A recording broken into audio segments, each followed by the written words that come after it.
Hey, thanks for tuning in. In this video, we're going to talk about he taught the law perfectly, or he followed the law perfectly.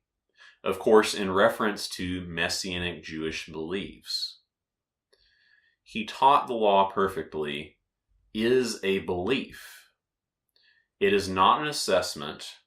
It is not an analysis of what is going on. It is not an application of any kind of test.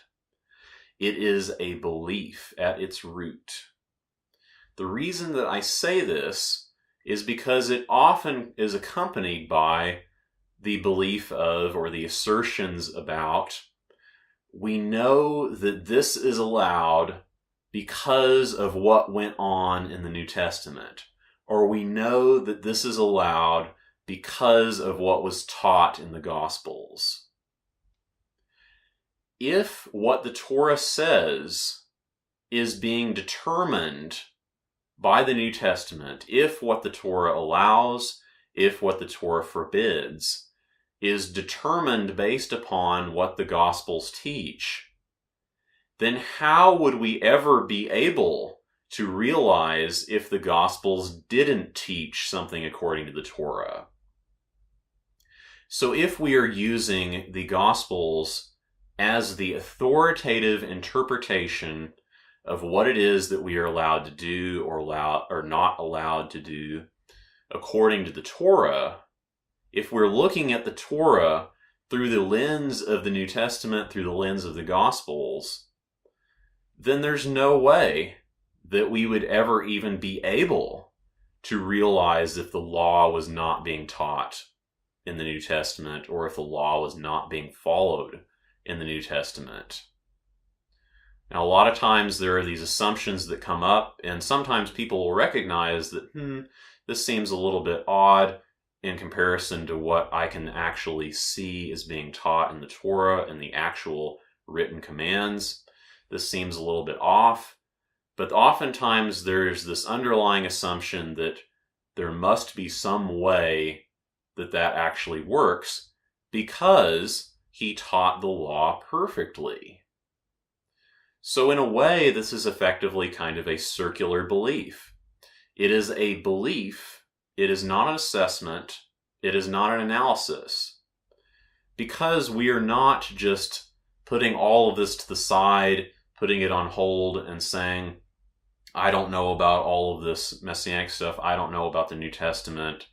I'm going to look at it and try to be objective and try to actually test it according to the Torah. That is not generally what's going on. Because even if we think to ourselves, well, I'm going to try to be objective and try to see if he taught the law perfectly or not, there are all these underlying beliefs about what all this messianic stuff means and why it's significant and why it has to be the case. We have, or we may have had, all of these beliefs wound up and tied together into a complex theological system. And we are not just automatically abandoning all of that whenever we are going to assess this issue. And so a lot of times, even if we think that we're trying to be objective about this, even if we think that we're looking over the Gospels and saying, is this really according to the law? We're probably bringing in, at least in the back of our minds, all of those other beliefs that we've had, and the idea that, well, it has to be that he taught it perfectly, it has to be that he did it perfectly because of all of these other beliefs. It has to be the case. And so we have these motivations to make sure that we conclude that it is the case, whether it is or not. So I want to ask the question, how would we be able to see if something in the New Testament was according to the law or not, if we are automatically assuming that it must be, if we are using the New Testament to interpret the law, if we use the New Testament in order to learn the law, if we use the New Testament as the lens with which we are looking at the law, then of course we're going to conclude that he taught the law perfectly. Of course we're going to think, well, there must be some kind of answer that is in relation to the law.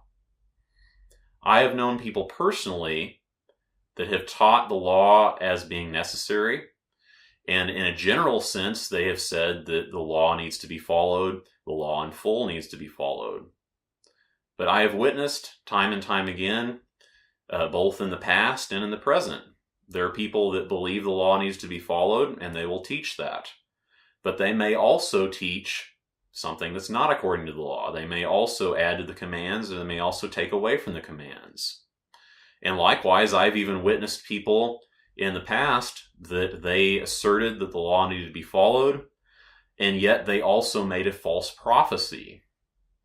And so just looking at some generalized statement regarding we need to follow all the law, or not to practice lawlessness, or the law is good, doesn't automatically conclude, or should not automatically allow us to conclude that everything that was taught is okay, that everything is automatically according to the Torah, just because of a generalization.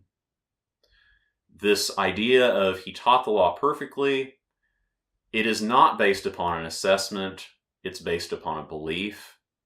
We need to be careful about these and other beliefs like it that cause us to not give full heed to the law, to not give full heed to the Torah. The Torah should be what is determining right and wrong. It is determining what is commanded, what is prohibited, what is not commanded, etc. That is what is determining what the law says. The law itself determines what the law says. And so if we are trying to test someone using the law, we have to use the law. We can't reasonably test someone using their interpretation of the law, because how would we ever conclude that it was not in accordance with the law? Let's just say that there was a teaching that isn't in accordance with the law, and we're looking at it, but we're assuming that, well, it must be allowed because they taught it. We're never going to be able to see that. So let's be more mindful of this, and let's recognize what the law itself says. Let's use the law for the basis of our determination of what's commanded. And let's be aware of any of these beliefs that may have come up in the past and that we may not be aware that we are doing right now. And let's be cautious about this. Let's recognize whether we are genuinely giving something an actual assessment by the law. Thanks for watching.